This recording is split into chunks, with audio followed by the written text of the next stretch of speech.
Hello दोस्तों, जय हिंद, वंदे मातरम। हम भूगोल सेमेस्टर फोर्थ की 3 यूनिट कंप्लीट कर चुके हैं। इस यूनिट में हम बात करेंगे यूनिट 4 की, जिसका नाम है भारतीय मौसम प्रतिवेदन अध्ययन, इंडियन वेदर रिपोर्ट स्टडी। तो शुरू करते हैं इसका पहला प्रश्न। प्रश्न संख्या 1, मौसम किसे कहते हैं? मौसम या वेदर किसी निश्चित स्थान पर किसी विशेष समय पर प्रेक्षित वायुमंडलीय दशाओं को उस स्थान का मौसम कहते हैं। प्रश्न संख्या 2, भारत में मौसम विभाग का मुख्यालय कहाँ पर है? इसका उत्तर है, भारत में मौसम विभाग का मुख्यालय मौसम भवन नई दिल्ली में स्थित है। प्रश्न संख्या 3, भारत में मौसम मानचित्रों का प्रकाशन कहाँ से किया जाता है? इसका आंसर है, भारत में मौसम मानचित्रों का प्रकाशन संबंधी कार्य पुणे या पूना से किया जाता है। प्रश्न संख्या 4, मौसम एवं जलवायु में अंतर स्पष्ट कीजिए। इसका आंसर है, मौसम एवं जलवायु में अंतर किसी निश्चित स्थान पर किसी विशेष समय पर प्रेक्षित वायुमंडलीय दशाओं को उस स्थान का मौसम कहते हैं। इसके विपरीत किसी बड़े भूभाग के औसत मौसम को जलवायु कहते हैं। मौसम की तरह जलवायु के परिवर्तन अल्पकालीन नहीं होते हैं। जलवायु में परिवर्तन दीर्घकाल के पश्चात होते हैं, जबकि एक ही दिन में कई प्रकार के मौसम देखे जाते हैं। प्रश्न संख्या 5, समदाब रेखा किसे कहते हैं? इसका आंसर है, समदाब रेखा या आइसोबार समान वायुदाब वाले स्थानों को मिलाकर खींची जाने वाली रेखा समदाब रेखा कहते हैं। समान वायुदाब वाले स्थानों को मिलाकर खींची जाने वाली रेखा को समदाब रेखा कहते हैं। ठीक है। प्रश्न संख्या 6, मौसम मानचित्रों को मौसम मानचित्रों में सामान्यतः मेघों को कितने भागों में बांटा जाता है? उनके प्रतीक चिन्हों को प्रदर्शित कीजिए। तो जो प्रतीक चिन्ह है वो तो शीट पर बनाने हैं आपको। ठीक है। मौसम मानचित्रों में जो मेघ हैं या बादल हैं, उनके प्रतीकों को आप शीट पर बनाना, जो कि अभी बताऊंगा मैं आपको। पहले देख लेते हैं मेघों के प्रकार। पहला है मुख्य वर्ग। मुख्य वर्ग में शामिल हैं, मुख्य वर्ग है और उपवर्ग है। देखो, 2 वर्ग हैं मेघों के, वर्ग नहीं है, मतलब मुख्य वर्ग हैं और उपवर्ग, दोनों में डिवाइड कर देते हैं अपन इसको। ठीक है। तो पहले जो मेघ हैं, पहले श्रेणी के, पहले वर्ग के मुख्य वर्ग में, वह है उच्च मेघ। उच्च मेघों में पक्षाभ मेघ यानी कि शीरस क्लाउड। दूसरा है पक्षाभ स्तरी यानी कि शीरो स्ट्रेटस क्लाउड। और तीसरा है पक्षाभ कपासी यानी कि शीरो कुमुलस। ठीक है। ये उच्च मेघ हैं, उच्च मेघ। दूसरे हैं मध्य मेघ। इनमें है मध्य स्तरी एल्टोस्ट्रेटस और दूसरे हैं मध्य कपासी एल्टो कुमुलस। तीसरे हैं निम्न मेघ। इनमें है स्तरी कपासी स्ट्रेटो कुमुलस। दूसरे हैं वर्षा स्तरी निम्बो स्ट्रेटस और तीसरा है स्तरी स्ट्रेटस। फोर्थ है ऊर्ध्वाधर विकास के मेघ। इनमें कपासी यानी कि कुमुलस और एक है कपासी वर्षी कुमुलो निम्बस। ठीक है। अब जो इनके प्रतीक है ना, वो ड्राइंग शीट पर बनाने हैं आपको। तो ड्राइंग शीट पर प्रतीक आप इस तरह से बनाएं। मेघों के प्रतीक ये। तो जो शीट है ना आपकी, उस शीट में आप ऊपर से 4 सेंटीमीटर जगह छोड़ना और इधर इस पैरल की साइड से भी 4 सेंटीमीटर जगह छोड़ के बीच में इस तरह का एक सारणी बनाएं। ठीक है। और उसमें पहले तो आप मेघों के प्रतीक वाला कॉलम बनाएं और एक कॉलम बनाएं आप मेघ प्रकार, यानी कि 1 2 3 4 5 6, 6 जगह कॉलम, मतलब 6 कॉलम 6 6 12 कॉलम बनाए, मतलब इस तरह से, मैं इस तरह से बना लेना ताकि बीच में आ जाए आपका। तो ये मेघों के प्रकार लिख देना आप, ठीक है। यहाँ पूरे के पूरे मेघों के प्रकार दिए हुए हैं। पक्षाप दे रखा है, पक्षाप स्त्री दे रखा है, पक्षाप कपासी दे रखा है, मध्य कपासी दे रखा है, मध्य स्त्री दे रखा है, स्त्री दे रखा है, स्त्री कपासी दे रखा है, वर्षा स्त्री दे रखा है, कपासी कपासी कंजेस्टस, कपासी वर्षी चल में गया स्कड, ठीक है। तो इस तरह की आप एक ड्राइंग शीट पर इन मेघों के प्रतीकों की एक सारणी बना लें, ठीक है। और उनके मेघ प्रकार के नाम लिख दें, सेम ऐसा कैसा, ठीक है। इनमें जो कॉलमों की जो साइज रहेगी वो सेम रहेगी, ठीक है ना। बढ़िया तरीके से इसको सेट कर लेना, ठीक है। चलो चलते हैं आगे।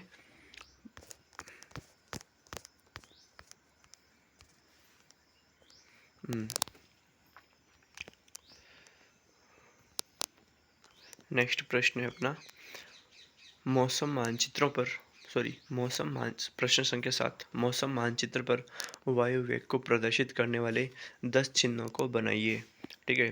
ये प्रश्न संख्या 7 भी आपको ड्राइंग शीट पर बनाना है, ठीक है। ड्राइंग शीट पर करना है ये, ठीक है। इसको भी देख लेते हैं अपन ड्राइंग शीट पर बनाकर, ठीक है।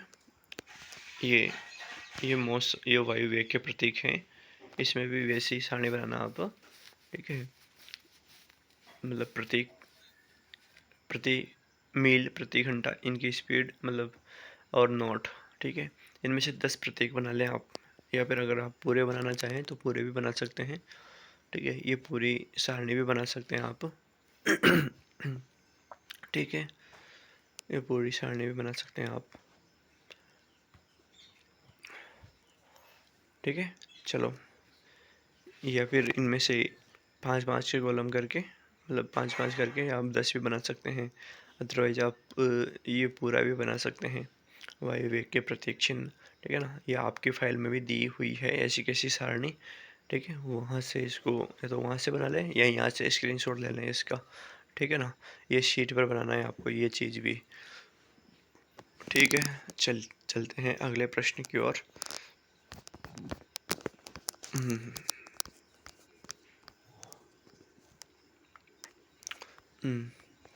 प्रश्न संख्या 8।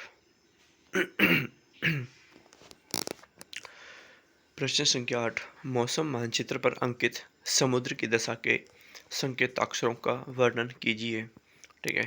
आंसर है, समुद्र की दशा को CM, SM, SL, mod, RO तथा HI आदि संकेताक्षरों के द्वारा प्रकट किया जाता है, जो निम्न है, ठीक है। तो देखते हैं समुद्र की दशा के संकेताक्षर, ठीक है। संकेताक्षर देखें आप, ये भी सारणी बनाना आप, इसको भी आप मेरे हिसाब से अगर ड्राइंग शीट पर बनाते हो तो अच्छी बात है, ठीक है।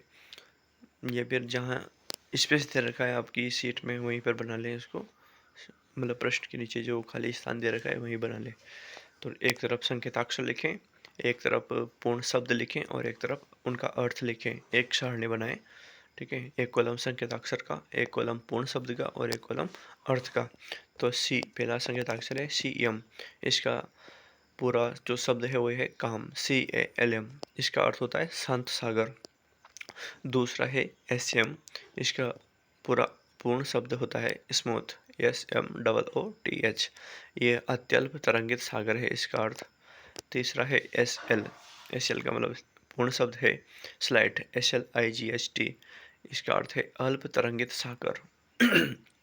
चौथा है MOD, इसका पूर्ण शब्द है मॉडरेट, MODERATE, सामान्य तरंगित सागर।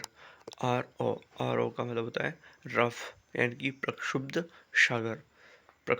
सागर, ठीक है। इधर फिर देखें और संकेताक्षर पूर्ण शब्द अर्थ वही है, आप दोबारा हेडिंग न डालें, ठीक है। V.RO वेरी रफ, यानी कि पूर्ण शब्द क्या होगा इसका, VERYROUGH वेरी रफ, इसका अर्थ होगा अति प्रक्षुब्ध सागर, ठीक है। नेक्स्ट है HI का मतलब होता है हाई, HIGH, ठीक है। इसका पूर्ण अर्थ होगा उच्च तरंगित सागर। दूसरा है, नेक्स्ट है V.HI यानी कि वेरी हाई, अति उच्च तरंगित सागर। PH फेनोमेनल, PHENOMENAL प्रलयंकारी सागर। और एक है W, तीर का निशान है इसमें, वेव डायरेक्शन, तरंग की दिशा। ठीक है। प्रश्न संख्या 9।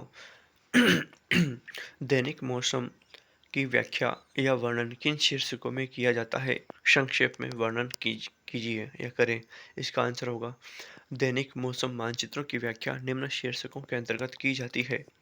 तो पहला शीर्षक है प्रारंभिक सूचना। किसी दैनिक मौसम मानचित्र का वर्णन करते समय सर्वप्रथम उसमें प्रदर्शित मौसम के दशाओं के प्रेक्षण की तिथि, दिन तथा समय का उल्लेख किया जाना चाहिए। प्रेक्षण के समय के नीचे प्रेक्षण का दिन एवं तिथि लिखी होती है। मानचित्र पर ईस्वी सन के आगे कोष्ठक में साके संवत भी लिखा होता है। दूसरा है वायुमंडलीय दाब की व्याख्या। भारतीय दैनिक मौसम मानचित्र में वायुमंडलीय दाब को 2 मिलीबार के अंतराल पर खींची गई समदाब रेखाओं द्वारा प्रदर्शित किया जाता है। इससे कम अंतराल पर बनाई गई समदाब रेखाएं खंडित कर दी जाती है।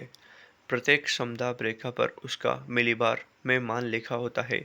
उच्च वायुमंडलीय दाब के क्षेत्र पर अंग्रेजी भाषा का एच अक्षर तथा निम्न वायुमंडलीय दाब के क्षेत्र पर यल अक्षर लिख दिया जाता है। समदाब रेखाओं की आकृति या प्रतिरूप कई प्रकार के हो सकते हैं, जैसे वृत्ताकार, अंडाकार, वेज, कॉल तथा वी आकार आदि। अलग अलग प्रतिरूपों से घिरे भूभागों में अलग अलग प्रकार का मौसम होता है। दाब प्रवणता से तात्पर्य मानचित्र पर समदाब रेखाओं के बीच की दूरी से है। जिन भागों में समदाब रेखाएं पास पास होती है वहां दाब प्रवणता की मात्रा अधिक होती है। जहां समदाब रेखाएं दूर दूर बनी होती है वहां दाब प्रवणता की मात्रा कम होती है। अधिक दाब प्रवणता के क्षेत्रों में वायु वेग अधिक तथा अल्प दाब प्रवणता वाले क्षेत्रों में या भागों में वायु वेग मंद होता है। तीसरा, पवन।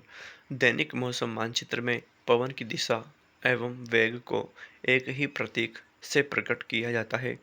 तीर के समान आकृति वाले इस प्रतीक के सेप्ट की मानचित्र पर दिशा से पवन की दिशा का बोध होता है तथा सेप्ट में बनाए गए त्रिभुजों एवं तिरछी रेखाओं की संख्या पवन के वेग को प्रकट करती है। इस प्रतीक का दूसरा सिरा मानचित्र में मौसम प्रेक्षणशाला पर बनाए गए छोटे वृत्त की परिधि को स्पर्श करता है। यदि पवन शांत है अर्थात धुआं सीधा ऊपर की ओर उठता है तो प्रेक्षणशाला के वृत्त के केंद्र पर एक बिंदु अंकित कर देते हैं। फोर्थ है आकाश की दशा। आकाशीय दशा का वर्णन करते समय 3 बातों का उल्लेख करना आवश्यक है। पहला है मेघावरण की मात्रा, दूसरा है मेघों की प्रकृति और तीसरा है अन्य वायुमंडलीय परिघटना क्या है तथा वे किन किन केंद्रों पर प्रेक्षित की गई है। मेघावरण व मेघों की प्रकृति प्रदर्शित करने के लिए प्रेक्षणशाला के वृत्त में प्रतीक बना दिए जाते हैं, परंतु अन्य वायुमंडलीय परिघटनाओं जैसे धुंध, कुहासा, कोहरा, मरीचिका, दूरस्थ रजत, प्रदीप्ति, तड़ित झंझा तथा आंधी बगुला आदि दिखलाने के लिए अलग से प्रतीक बनाए जाते हैं। पांचवा है वर्षण के प्रकार एवं मात्रा। मेघों से धरातल पर आर्द्रता गिरने की क्रिया को वर्षण कहते हैं। इस प्रकार वर्षा, हिम तथा ओला आदि वर्षण के ही विभिन्न रूप है। यदि वर्षा की मात्रा 2 सेंटीमीटर या उससे अधिक है तो उसे संबंधित प्रेक्षणशाला के वृत्त के दक्षिण पूर्व में अंकों में लिख दिया जाता है। 0.25 से 0.74 सेंटीमीटर वर्षा को इन्वर्टेड कोमा, ठीक है, और ये डैश जैसा प्रतीक बना हुआ है ना प्रतीक से, तथा 0.75 से 1.49 सेंटीमीटर वर्षा को आई प्रतीक से प्रदर्शित करते हैं। भारतीय दैनिक मौसम मानचित्र में 0. 2-5 सेंटीमीटर से कम वर्षा को प्रदर्शित नहीं किया जाता। वर्षण के शेष प्रकारों को मानचित्र में प्रदर्शित करने के लिए पूर्व निश्चित प्रतीक प्रयोग किए जाते हैं। छठा है समुद्र की दशा। भारतीय दैनिक मौसम मानचित्र में तटवर्ती सागर की दशा को CM, SM, SL, MOD, RO तथा HI आदि संकेताक्षरों के द्वारा प्रकट किया जाता है। सातवां है तापमान का प्रसामान्य से विचलन। भारतीय दैनिक मौसम मानचित्रों में तापमान की वास्तविक मात्रा के स्थान पर दैनिक तापमानों का प्रसामान्य या मानक तापमानों से विचलन प्रदर्शित किया जाता है। इस कार्य के लिए दैनिक मौसम रिपोर्ट में मुख्य मानचित्र के नीचे दो छोटे सहायक मानचित्र बनाए जाते हैं। एक सहायक मानचित्र में गत 24 घंटे की अवधि में प्रेक्षित अधिकतम तापमान के प्रसामान्य या मानक से विचलन प्रदर्शित किया जाता है तथा दूसरे सहायक मानचित्र में इस अवधि में प्रेक्षित न्यूनतम तापमान का न्यूनतम तापमान के प्रसामान्य से विचलन दिखाया या दिखलाया जाता है। ठीक है, ये प्रश्न संख्या 9 का आंसर समाप्त। प्रश्न संख्या 10। देखो प्रश्न संख्या 10 में आपकी जो पृष्ठ है उस पृष्ठ पर एक मौसम मानचित्र दिया हुआ है भारत का। ठीक है, लेकिन उसमें आपके सन नहीं दे रखा, इसलिए ये अपन ने अपने हिसाब से माना है। आप प्रश्न पर न जाएं, आप डायरेक्ट आंसर लिखें उसका। ठीक है ना। और ये पुराना मानचित्र है, नया मानचित्र अपने पास उपलब्ध नहीं है।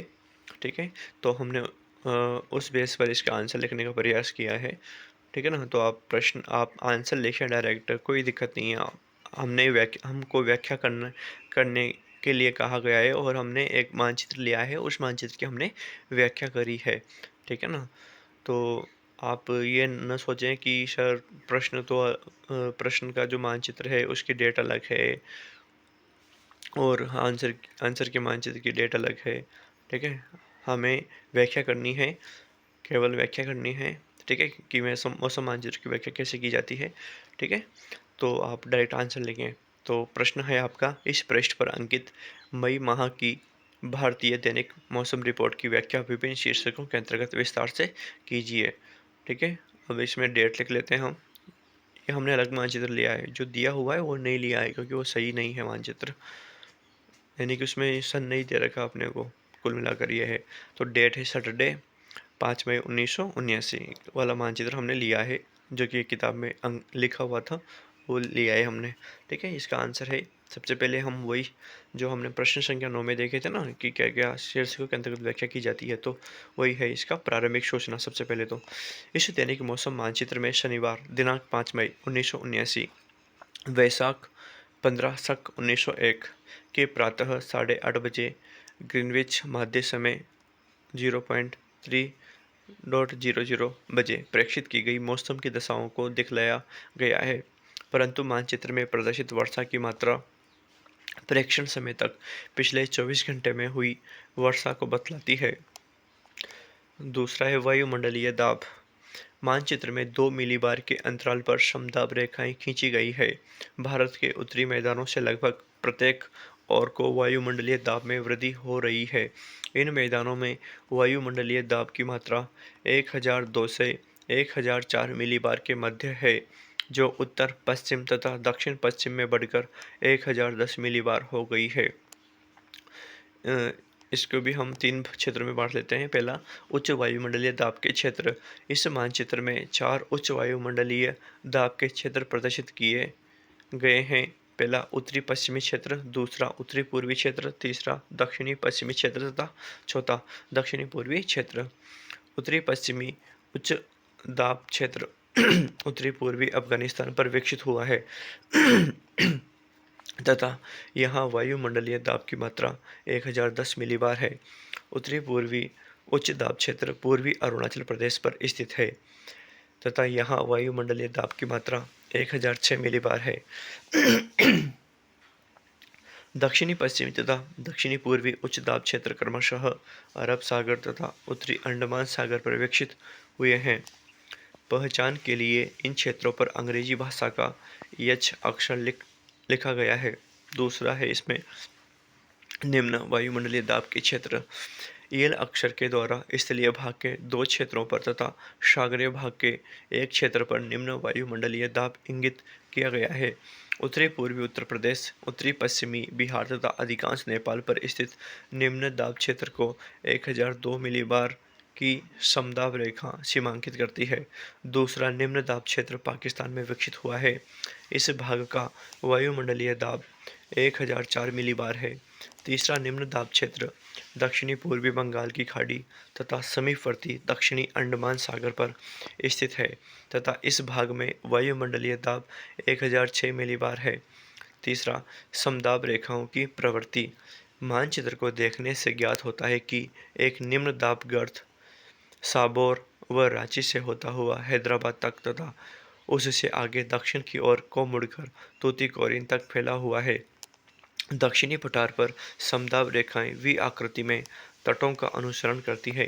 पाकिस्तान में 1004 मिलीबार की समदाब रेखा तथा बंगाल की खाड़ी में 1006 मिलीबार की समदाब रेखा अंडाकार है।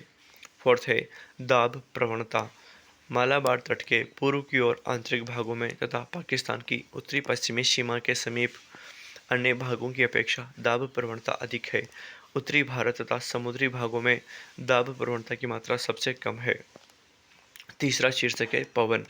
पवनों की दिशा। इसमें भी हम सब हेडिंग लेंगे। पवनों की दिशा। राजस्थान, हरियाणा, उत्तर प्रदेश, गुजरात, पश्चिमी मध्य प्रदेश तथा महाराष्ट्र के आंतरिक भागों में पवनों की दिशा पश्चिमी अथवा उत्तरी पश्चिमी है। पश्चिमी तट के सहारे पवनों की दिशा उत्तरी अथवा उत्तरी पश्चिमी है, परंतु पूर्वी तटीय भागों में एक या दो अपवाद छोड़कर मुख्यतः दक्षिणी है। असम तथा मेघालय में पूर्व से पश्चिम की ओर पवन चल रही है। दूसरा है पवनों का वेग। समदाब रेखाएं दूर दूर स्थित होने के कारण वायु वेग कम है। इंदौर, तिरुचिरापल्ली, श्रीलंका के पश्चिम की ओर सागरीय भागों में तथा दक्षिणी खाड़ी में 13 से 17 नॉट तक वायु वेग है। शेष भागों में 1 से 12 नॉट तक है। आकाश की दशा। इसमें भी हम सब हेडिंग लेंगे। मेघावरण की मात्रा। उत्तरी पूर्वी भारत, तटीय क्षेत्र एवं समुद्री भागों को छोड़कर देश के लगभग समस्त मौसम केंद्रों पर आकाश मेघों से रहित है। लक्षद्वीप, कोलंबो, कुमारी अंतरीप के दक्षिण की ओर एवं डिब्रूगढ़ में आकाश मेघाच्छन्न है। अरुणाकुलम, तिरकोनपाली, ढाका, मेमनसिंह, गुवाहाटी, चेरापूंजी तथा इम्फाल केंद्रों पर आकाश का 7/8 भाग मेघों से ढका है। जलपाईगुड़ी, काकीनाडा तथा त्रिवेंद्रम के दक्षिण पश्चिम में 3/4 आकाश मेघ युक्त है। चेन्नई, तिरुचिरापल्ली, मदुरई, कालीकट, अमिनी तथा मिनिकोय में आकाश का 5/8 भाग तथा कराची, बंगलोर व पंबन में आकाश का 1/2 भाग मेघों से ढका है। पंजिम, त्रिवेंद्रम, अनंतपुर व विशाखापट्टनम में आकाश के 3/8 भाग पर तथा मुल्तान, तेजपुर, मसूलीपट्टनम, मंगलोर व मुंबई केंद्रों पर आकाश के 1/4 भाग पर मेघ छाए हुए हैं। दूसरा है मेघों की प्रकृति। सभी केंद्रों पर मेघ निम्न ऊंचाई वाले हैं। तीसरा अन्य वायुमंडलीय परिघटनाएं। चंडीगढ़, गुवाहाटी, गोरखपुर, मुंबई, पुणे तथा कोचीन केंद्रों पर धुंध तथा पश्चिम बंगाल के दक्षिणी भाग में कुहासा के अतिरिक्त मानचित्र में कोई अन्य वायुमंडलीय परिघटना प्रदर्शित नहीं है। वर्षण। पहला इसमें सब हेडिंग है वर्षा का सामान्य वितरण। पिछले 24 घंटे की अवधि में असम व मेघालय में काफ़ी विस्तृत वर्षा हुई है। अरुणाचल प्रदेश व दक्षिणी कर्नाटक में वर्षा वितरण प्रकीर्ण तथा केरल और तमिलनाडु में विलगित रूप में मिलता है। देश के शेष भागों में मौसम शुष्क रहा है। समुद्र की दशा। छठा है समुद्र की दशा हेडिंग। कोचीन का तटवर्ती सागर अल्प तरंगित है, परंतु कोलंबो के पश्चिम तथा दक्षिण पश्चिम की ओर सागर सामान्य तरंगित से प्रक्षुब्ध दशा वाला है। शेष भागों में समुद्र की दशा सामान्य है। सातवां है अधिकतम तापमान का प्रसामान्य से विचलन। जम्मू कश्मीर, मध्यवर्ती नेपाल, उत्तरी पूर्वी उत्तर प्रदेश, उत्तरी पश्चिमी बिहार, दक्षिणी पश्चिमी बंगाल, बांग्लादेश, दक्षिणी पूर्वी मध्य प्रदेश, आंध्र प्रदेश तथा तमिलनाडु, कर्नाटक व महाराष्ट्र के कुछ भागों में अधिकतम तापमान प्रसामान्य से 2 डिग्री सेल्सियस से 4 डिग्री सेल्सियस तक अधिक है। इसके विपरीत पश्चिमी मध्य प्रदेश, गुजरात, मेघालय, अरुणाचल प्रदेश तथा नागालैंड में अधिकतम तापमान प्रसामान्य से कम है। शेष भागों में दिन का तापमान सामान्य है। 8वां है न्यूनतम तापमान का प्रसामान्य से विचलन। मध्यवर्ती जम्मू कश्मीर, उत्तर प्रदेश, हरियाणा, पंजाब, राजस्थान, गुजरात, मध्य प्रदेश, अधिकांश महाराष्ट्र व कर्नाटक तथा नागालैंड में रात्रि का तापमान प्रसामान्य से कम है। देश के मध्यवर्ती भाग में निम्नतम तापमान का प्रसामान्य से ऋणात्मक विचलन 4 डिग्री सेल्सियस तक है। इसके विपरीत बांग्लादेश, अधिकांश आंध्र प्रदेश व तमिलनाडु के दक्षिणी भागों में रात्रि का तापमान प्रसामान्य से ऊंचा है।